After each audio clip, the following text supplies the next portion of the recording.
Shalom, shalom. First and foremost, I want to say call hello, Yahweh, Ba'ashem, Yahweh Shai, Ba'ashem, Rakah, Kodash. Send double honors to the apostles, bishops, and the elders of Great Millstone. I want to send much peace, love, salutations to Yakim out there, pushing the word of Yahweh, Ba'ashem, Yahweh Shai, in sincerity and truth. This is Brother Ariala, and this is just a World War III Algo, Ezekiel 38 scenario. World War III Algo, Ezekiel 38 scenario. And I was listening to Theo Vaughn. He had Professor Yang on his show. And basically, he goes through a World War III scenario.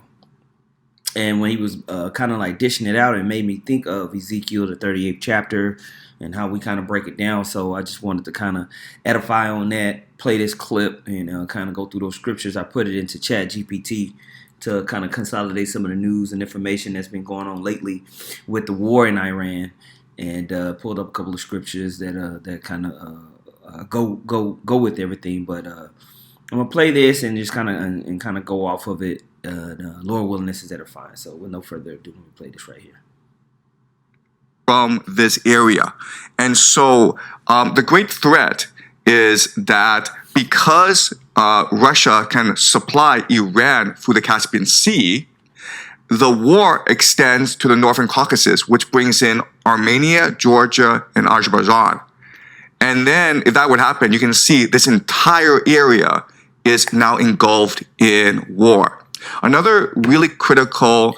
Now, so it's talking about trade routes and how, the United States and Ukraine can basically combine the wars that have been going on between Russia and Iran. If Russia decides to supply Persia or Iran through the Caspian Sea, the United States is going to want to cut that off, which will make a regional conflict. Now, when you understand those areas that he had just described, that's in the land of Assyria, and all these nations, they have different factions and sects that are anti-Persian, which will draw in a regional conflict into that area. And so, with the United States utilizes its military bases and kind of like joining in that fray, this can absolutely turn from just a regional conflict to absolute World War III. Now, when you read in Second Ezra, the 15th chapter, 28 verse, it says, "Behold, an horrible vision, and the appearance thereof from the east, where the nations of the dragons of Arabia shall come out with many chariots, and a multitude of them shall be carried as the wind upon the earth, that all they which hear them may fear and tremble." All right, so it's talking about, Arabia, right? Also the Carmanians, which we have identified, if you understand, as a province within Iran or Persia. This is the Persians. "Raging in wrath shall go forth as wild boars of the wood. With great power shall they come and join battle with them, and shall waste a portion of the land of the Assyrians. And then shall the dragons have the upper hand, remembering their nature. And if they shall turn themselves, conspire together in great power to persecute them." Right? So these prophecies, these end time prophecies, are describing these different nations joining into the fray. Thing that's been happening these past few weeks is that more and more nations are being brought into this war. Into which war? Into the one in the Middle East? In the Middle East. And the reason why is that for Iran to pressure the United States, what Iran can do is threaten the energy infrastructure of American allies in the Middle East, including Saudi Arabia, Kuwait, UAE, Bahrain. What Iran can do is hold the energy infrastructure of the Middle East. Boom. So you see him identifying these different nations, right? These different nations. When you understand, you see he identifies Saudi Arabia, Bahrain, the UAE, all their all American allies in the Middle East, including Saudi Arabia, Kuwait, UAE, Bahrain. Now, when I see a map like this, hold on just one second. When I see a map like this, it makes me think of Joel, the 2nd chapter. But I'm gonna let him talk for a little bit.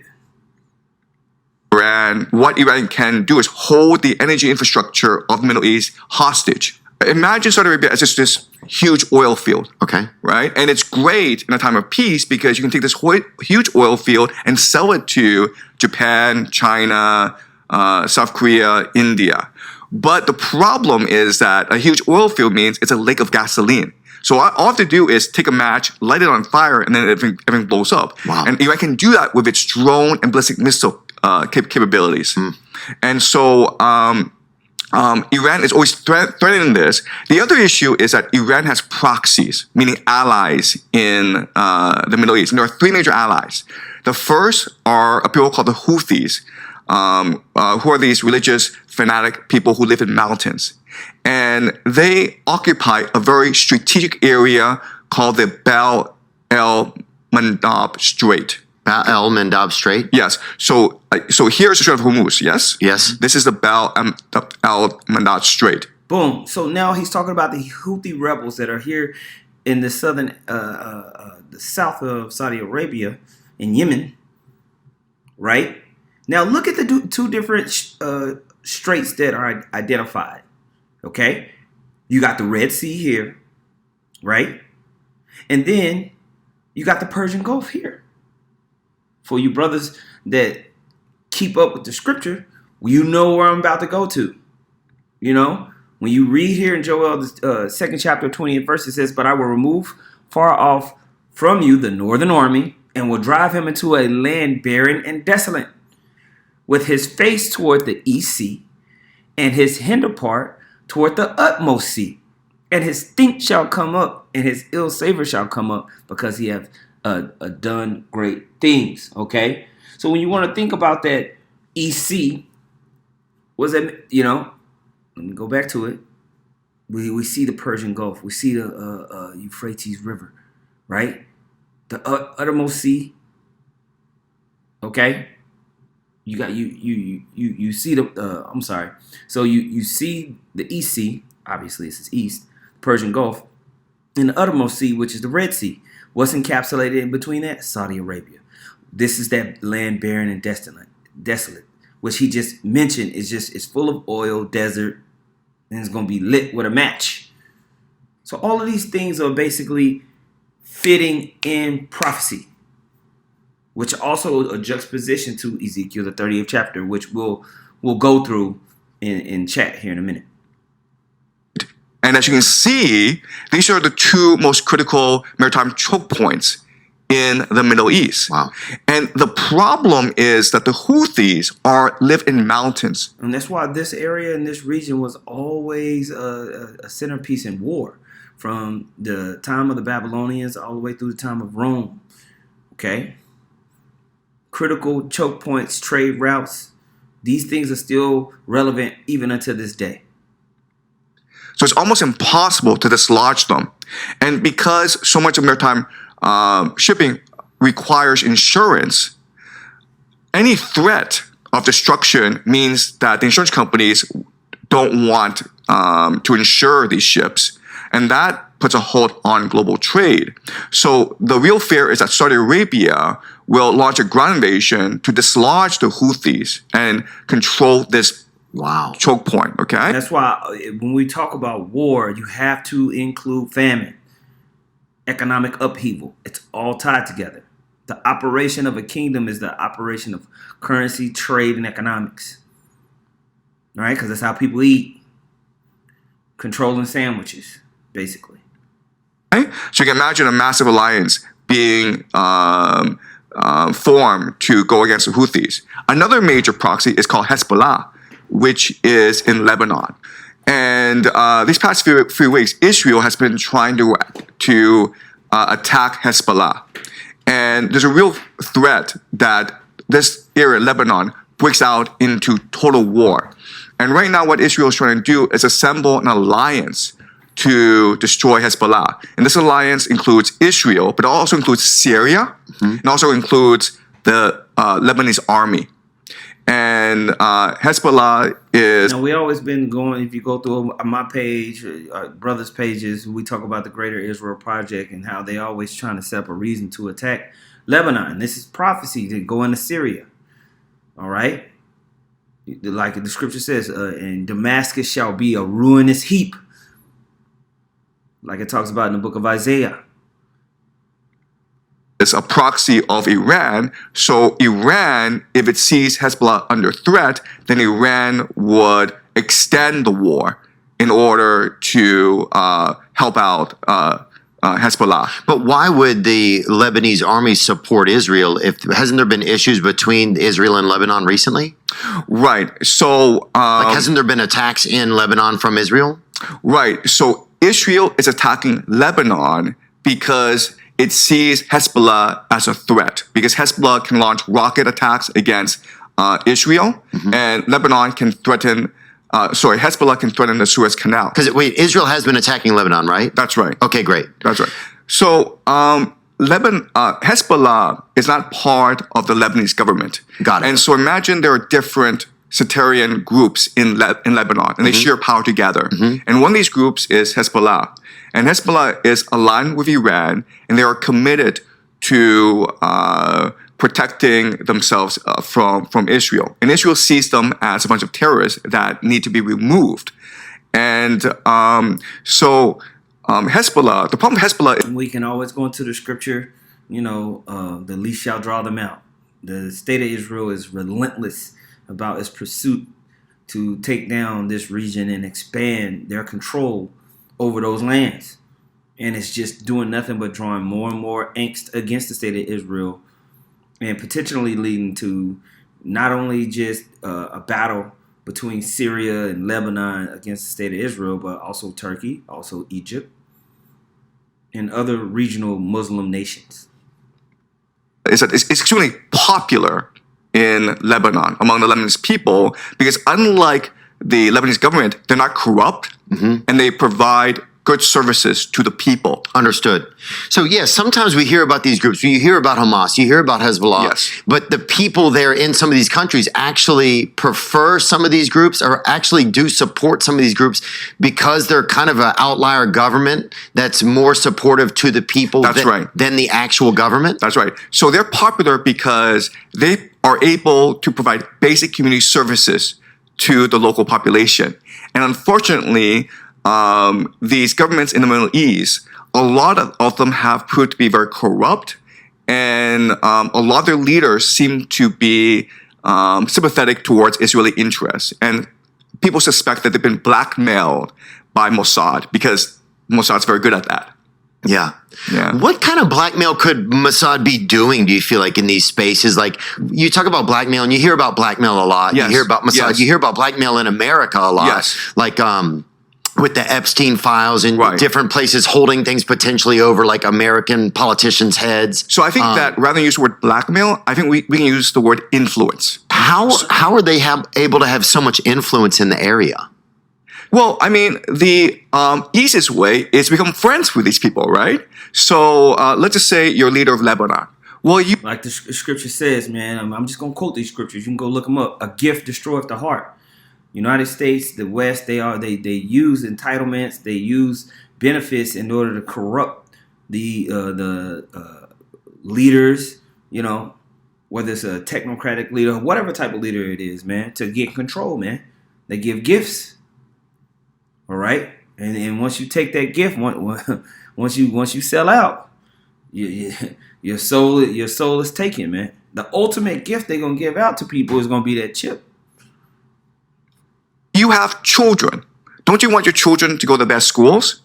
Don't you want your children to get good jobs? Maybe working for like Goldman Sachs, maybe working for a university as a professor. Well, we can help you because we have all these friends in the United States, and we can arrange visas for your kids to go study at elite universities. We can ensure that they get good jobs, right? Right. I mean, it's That's that simple. important. Right. It's that simple. Let's just be friends. Right. Right? And so if you're a leader of a place like Lebanon, and the entire place is rife with sectarian violence, there's not much you can do. The entire place is rife with what? Sectarian violence. Sectarian violence. Sectarian violence? So let me spell it. Sectarian Okay. Sectarian violence. Sectarian. And sectarian violence is physical conflict and harm between different religious or political groups within a community or nation.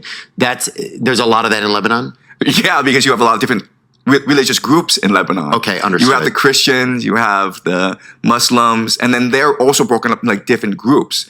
And there are also like these tribal loyalties throughout the Middle East. Mm-hmm. So if you're a leader of Lebanon or Iraq or any place in the Middle East, you're dealing with a very volatile political situation. And do you really want to deal with these people, or would you rather use your position to ensure that your children have a better future, right? To help out your relatives, help out your friends, and that's why they go into these political positions. So, and that's the main way that the Mossad is able to exert influence over the Middle East, because they can help these leaders send their money and their children to a safe place in Europe or the United States, and that is just being friendly. Yeah, that's human survival too. It's Exactly. like where you want to survive, you want to be well enough to take care of yourselves. That's right. So it's not always like a level of blackmail that's violence. Sometimes it's a level of assistance. That's right. I'm just helping you out. Yeah. Right? We're just helping each other out, right? Right. I help out your children, and you help me kill people who are doing nasty things like Hezbollah, right? We both hate Hezbollah because they're terrorists. So we're just like rubbing each other's back. Yeah. You mentioned the Strait of Hormuz a few minutes ago. Yes. Why is that place so important? Yeah. So that place, Because you hear it all the time. Can you Yes. explain it kind of in basic terms and why it's so important? right? Okay. The Strait of Hormuz is the linchpin of the Middle East economy, because like if we just look at this globe, okay, there are certain countries that are within the Persian Gulf, right? Kuwait, Qatar, the United Arab Emirates, basically Dubai. Now it's important because Now, when you see these spots here, you have to also equate this with Babylon the Great. The reason why is because the United States has military bases in all these places. They're banked and camped out. The United States is camped out all along here, bro. So when you attack, and it's considered a part of America. They got McDonald's, all that shit. Okay? So when Iran is in a conflict with these allies, they're essentially attacking Babylon the Great. there's only one way for them to transport their oil. Okay, got it. Right. And for you newcomers, Babylon the Great is America. That's when you read in the book of Revelation and it talks about mystery Babylon the Great. That is America. Okay, do you see how there's only one passageway? It's like a one-way street, Got it. right? So And Theo Von does a very good job of playing stupid. He draws people in. He's a good interviewer if you ever go watch him. He has a very laid back. He's a comedian, but he plays dumb and he makes people feel comfortable. And he had Moab rolling.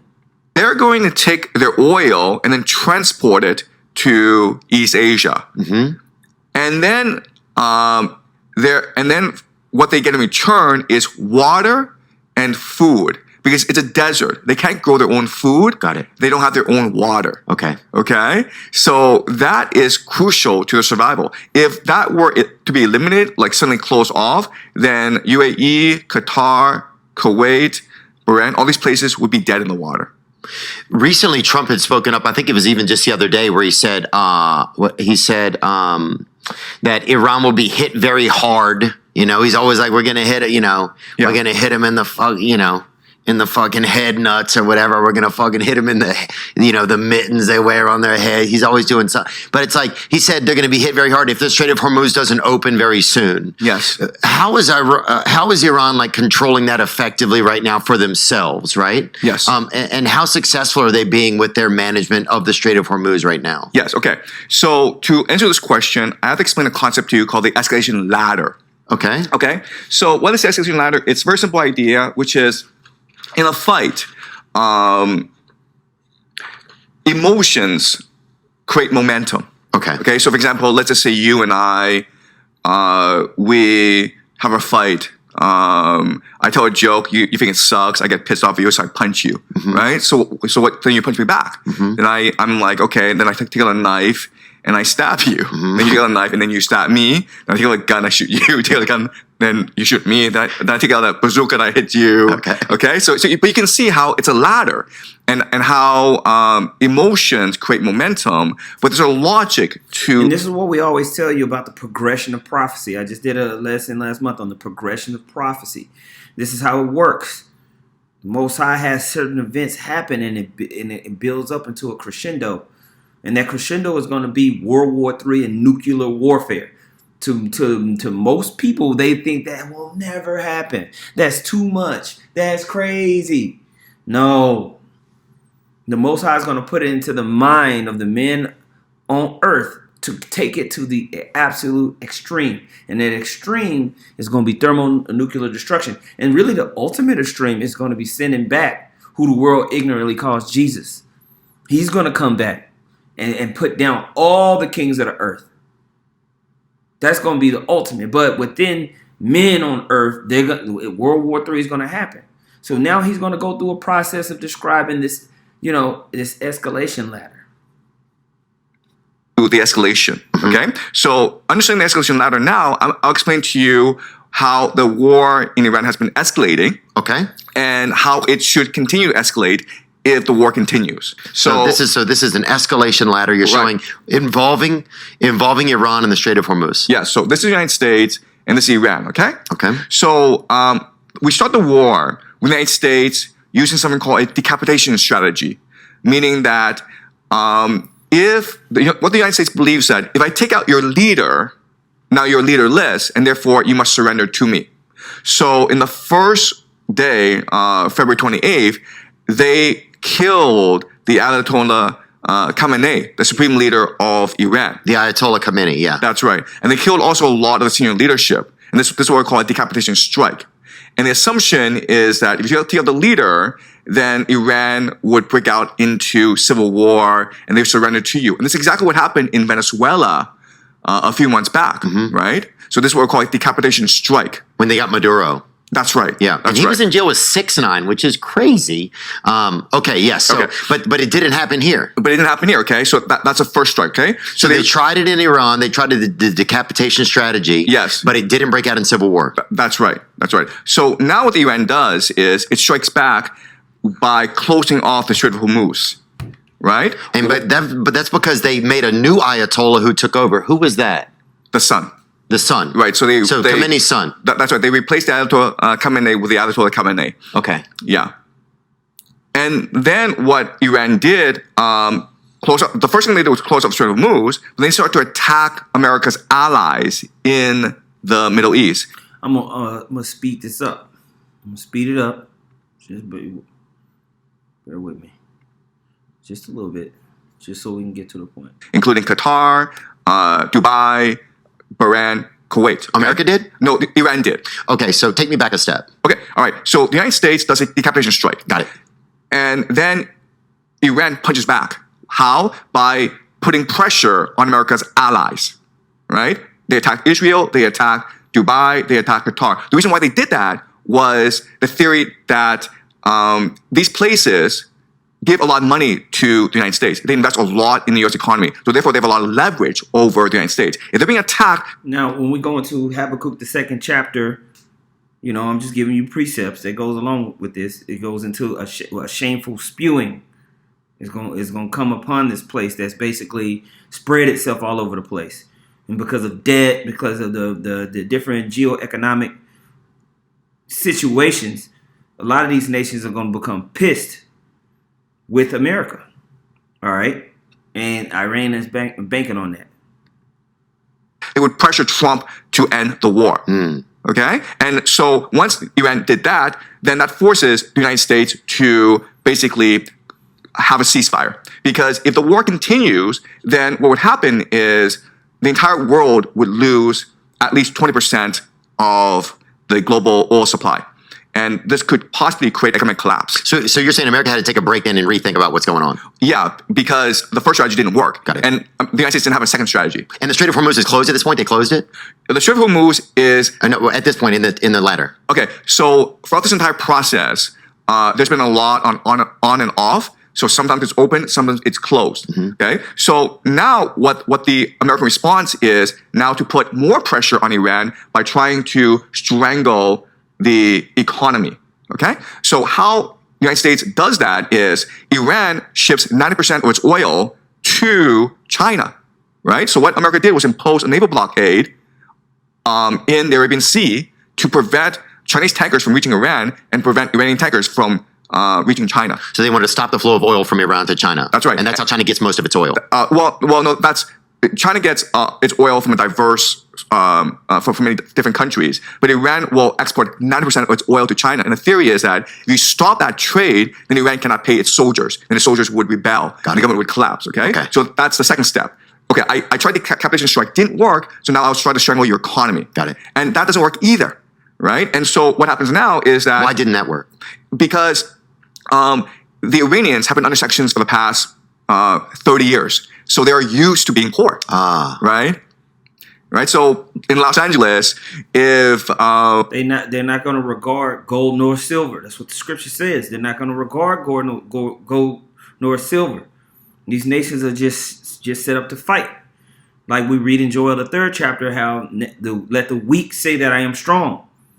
So now they're beating their plowshares and their pruning hooks into swords and spears. They're ready to fight. It don't matter if you put sanctions on them. It don't matter if you mess the economy up. That's not going to stop how these nations have prepared themselves to go to war. This is all prophecy. And, he's speaking about it. He doesn't understand, the prophecy or whatever like that. But essentially, this is all in the Bible. It's all in the scripture. We made gas $10 a day. Well, there'll be riots. But in Iran, if you take away half the calories, well, they're used to being poor. So they're used to the sanctions. They're used to living with a government that's like manipulating them and taking advantage of them. That's right. Understood. That's right. So therefore, the Iranians are much more able to bear pain than the American, right? And so the American government now under Trump is under a lot more pressure in this war than the Iranians. Understood. Okay. So that's a second step. And that doesn't work either. So now you move to a third step, which is you destroy the state's capacity to deliver basic services, which means water, food, and electricity. So when Trump says, I will destroy their civilization, what he's really saying is, I will destroy their power plants, right? Because energy is a source of civilization, right? So the next step that we can expect, which has not happened yet, but there are signs that it will happen, is the United States will target its missiles at Iranian power plants and deny electricity to the local population. And the theory is that if you do that, the people will not be able to bear the pain, and they will revolt. Exactly. Wow. Yes. So that's a lot going on. And you believe that that's where we could be headed there? We are very much heading in that direction, okay? So now what the Iranians do in response is they activate their proxies, okay? Why? Because the proxies are now able to exert a lot more pain on the global economy, right? So the Iranians are able to close out the Strait of Hormuz. And the proxies, who are they? Say who their proxies are? Hezbollah in Lebanon, the Houthis in Yemen, and then you have the militias, the Shia militias in Iraq. Okay. Right? So the logic of this is by closing off the Strait of Hormuz, Iran is denying the world 20% of the global supply of oil. But now if the Houthis are able to close off the Bab el-Mandab Strait, then that's another 7%. So that's putting more pressure on the global economy. And now if Lebanon is able to close off the Suez Canal or put pressure on trade over here, that's even more pressure. Right? That's a lot. Yeah, but as you can see, this escalation ladder is coming up really fast. Right? And the real fear is that the Americans will be under so much pressure that they use tactical nuclear weapons against Iran. And then we could... And this is where you start to see these other nations join in. And that's what leads into Ezekiel, the 38th chapter, where Russia is going to have to become a guard when they start using the heavy weaponry. And we're getting to that point. We'd be looking at nuclear war and civilizational collapse. And that's World War III for sure. No, it's the end of civilization for sure. Oh. Yeah. Professor Zhang, what are we going to do? Do you believe in God? Yeah. We're good then. Yes, okay. That's a good point. Yeah. All right, yeah. All right, I'll see you on the other side. That's right, yep. See you in the big H. That's right. Dude, I heard that if you go to... And it's another thing, man. These people don't really understand that all of these things must need to happen, bro.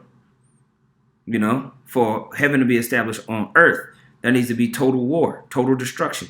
the breakdown of what we understand as human civilization. It all has to be decoupled. And the so-called white men, don't understand. They think that their civilization is it, and once that's over, there ain't nothing else. There's nothing better. When there absolutely is something better, and we're approaching that. Okay. Now I want to go and switch over, and you can go watch this whole interview. It's on Theo Von's thing. You see the title, Professor Yang. This past weekend, whatever. And I prompted ChatGPT to kind of put everything together for me. It says, I checked the current developments because several of the relationships you mentioned have changed significantly in the past few weeks, talking about the issues with the war. It says, start with what Professor Yang is warning about. Around the section you're referring to, Yang's concern is essentially that a regional war doesn't have to begin as a traditional World War III. It can develop through interlocking conflicts and alliances where one country's involvement forces another country to respond, creating a chain reaction, right? Escalation ladder that we've been talking about. It says that is particularly relevant to Ezekiel 38 because Ezekiel doesn't describe a simple Israel versus one enemy war. He describes a large coalition coming against the land of Israel. That's how we break it down. There's going to be war in that land, right? Okay, so then it says the remarkable thing about the present situation is that several of the countries you will want to watch when studying Ezekiel 38 are now becoming increasingly interconnected. Turkey, Syria, Israel, Iran versus Israel, Saudi Arabia against Turkey/Pakistan, Russia, Iran, Middle East, Israel, blah blah blah. It says the U.S. is intertwined with Israel, Saudi Arabia, and the wider regional security structure. Yang's scenario therefore gives you a useful geopolitical mechanism for understanding how a regional conflict could potentially become a much larger coalition war. Absolutely. Ezekiel 38. All right, so when you read this and understand it, we'll read it. Ezekiel chapter 38, verse 1, and the word of the Lord came unto me, saying, Son of man, set thy face against Gog, the land of Magog, the chief prince of Miktesh and Tubal, and prophesy against him. And say, Thus saith the Lord power, Behold, I am against thee, O Gog, the chief prince of Miktesh and Tubal, Meshach and Tubal, and I will turn thee back and put hooks into thy jaws, and I will bring thee forth in all thine army, horses and horsemen, all of them clothed with all sorts of armor, even a great company with bucklers and shield, all of them handling swords. And we always tell you, we break this down, how that Northern Army, how Russia is going to be turned back into its mindset of total war, Cold War, building itself up, ready to fight. Right? It says Persia, Ethiopia, Libya with them, all of them with shields and helmet. Okay? Gomer and his bands, the house of Togarmah of the north quarters and all his bands, and many people with thee. Be thou prepared and prepare thyself, thou and all thy company that are assembled unto thee, and be thou a guard unto them. So once these conflicts escalate, you're going to see Russia step in and be a guard unto all these nations and add in everything. Okay? That's what it's going to be. That's what's happening. Okay? Now going back to this, it lists all the nations, Gog, land of Magog, blah, blah, blah, all that. Then it skips down. To verse 8. It says, then Ezekiel 38:8 describes the target against the mountains of Israel, right? The state of Israel. Let the least of the flocks shall draw them out. It says, verse 9 describes the coalition. Thou shalt ascend and come like a storm. Thou shalt be like a cloud to cover the land. Then verse 15 gives another important geographical clue. And thou shalt come from thy place out of the north parts.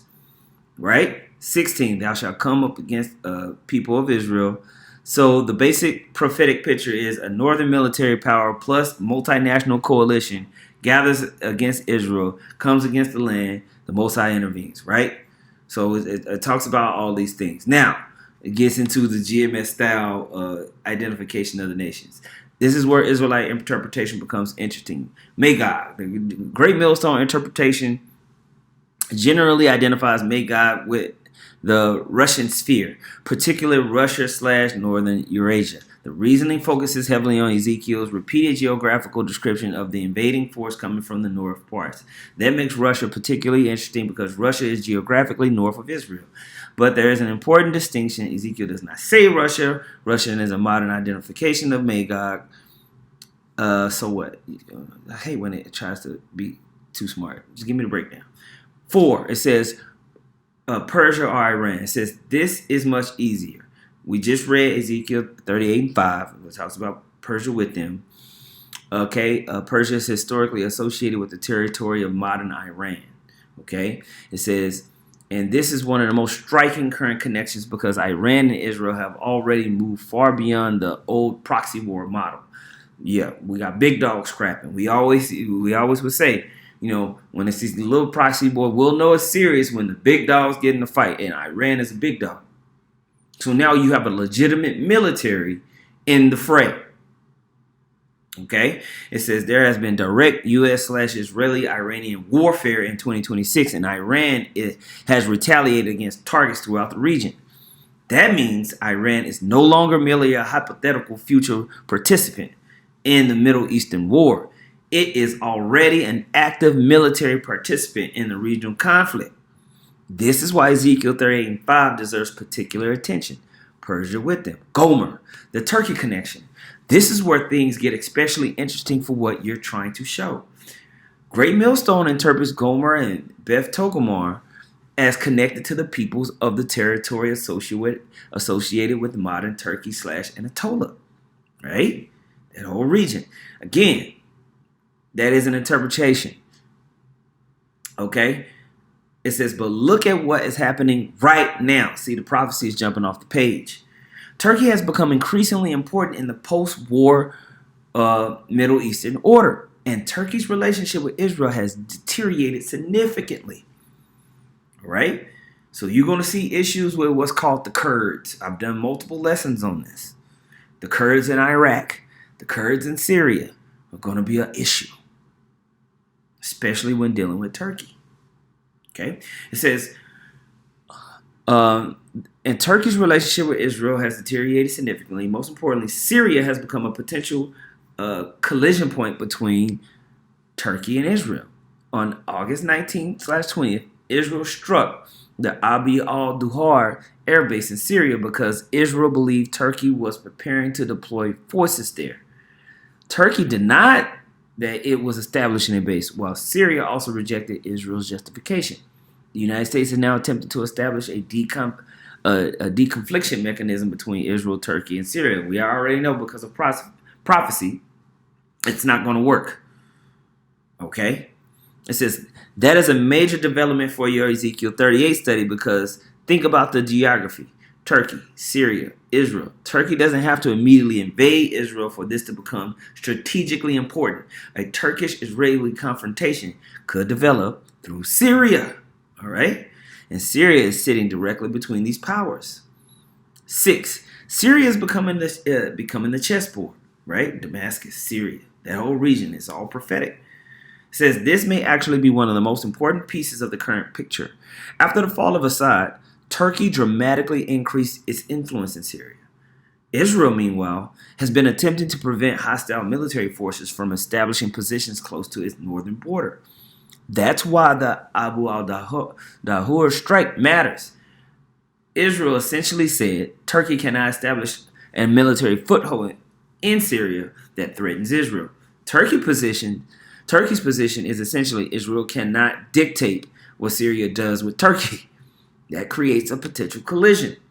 Reuters reported that the U.S. is actively trying to prevent the situation from escalating into a Israeli-Turkish confrontation, right?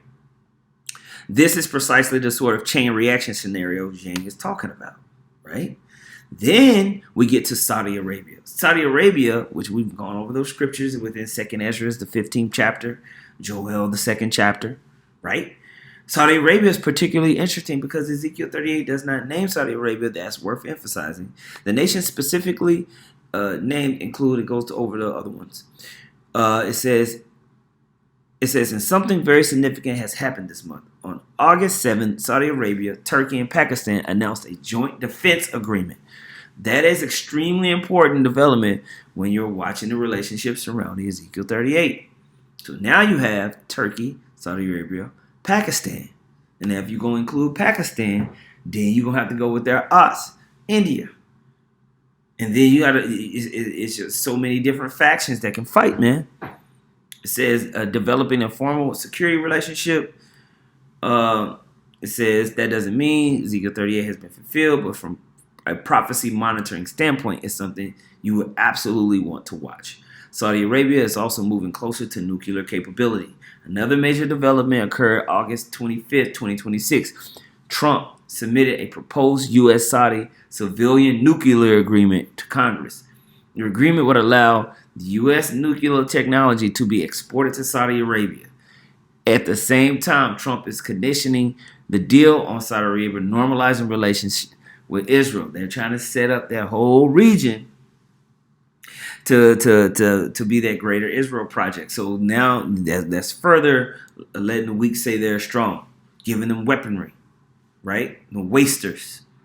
Saudi Arabia continues to demand a pathway towards Palestinian statehood before formally recognizing Israel. So Saudi Arabia is simultaneously developing an advanced defense relationship with Turkey and Pakistan while negotiating a major nuclear energy relationship with the United States while being pressured towards normalization with Israel.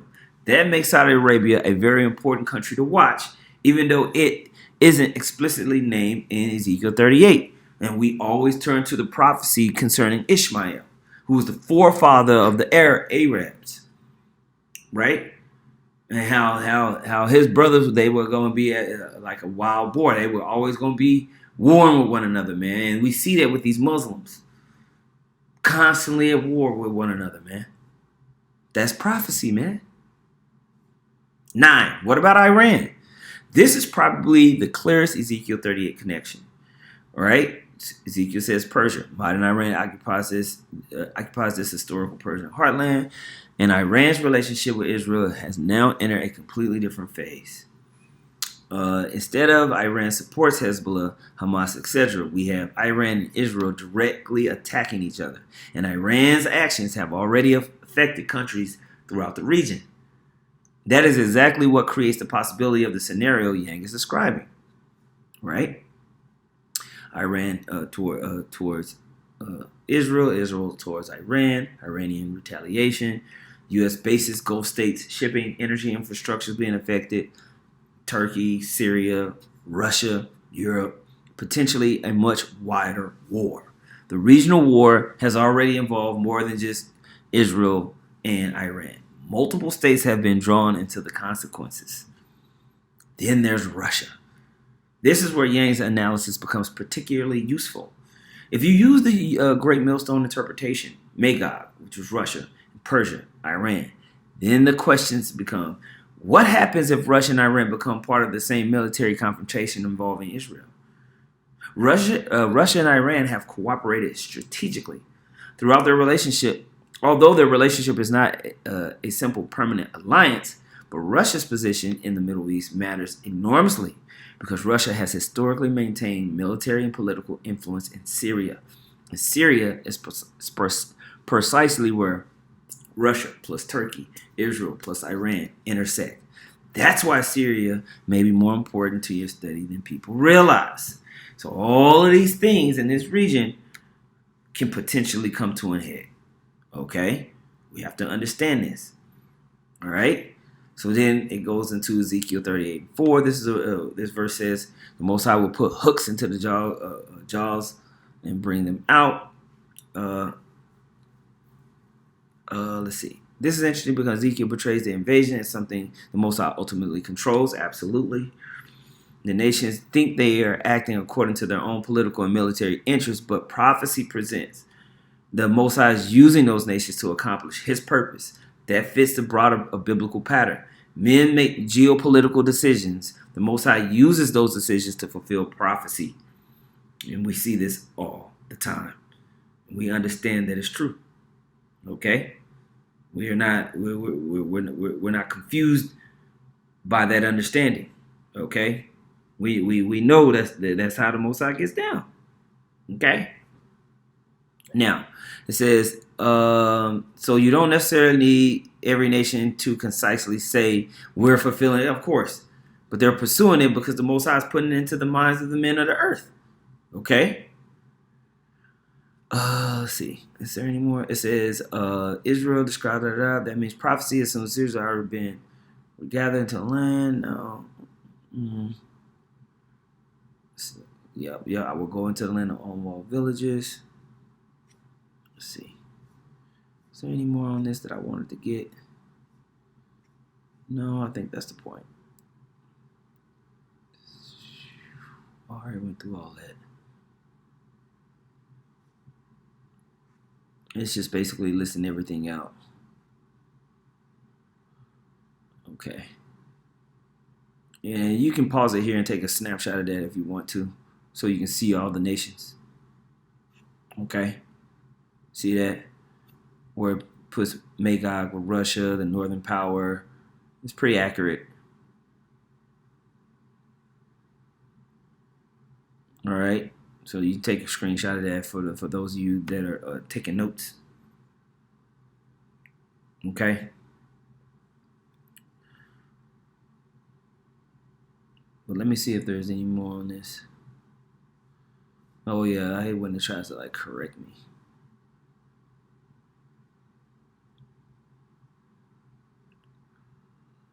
Yeah. So yeah, it said, and that's exactly my point. That's why I said this is just a Ezekiel 38 scenario. It's a possible scenario. It says Yang argument isn't necessarily to prove Ezekiel 38, obviously. Instead, it helps answer how could Ezekiel 38 actually happen in the modern world. Yes. And I probably should have phrased a prompt like that. But today we can see the mechanics of Ezekiel 38. One conflict creates another, alliances pull additional nations in, energy routes become targets, military bases become targets, Syria becomes contested territory, Turkey becomes involved, Iran becomes involved, Russia has strategic interests, right? All these things are possibilities and happenings.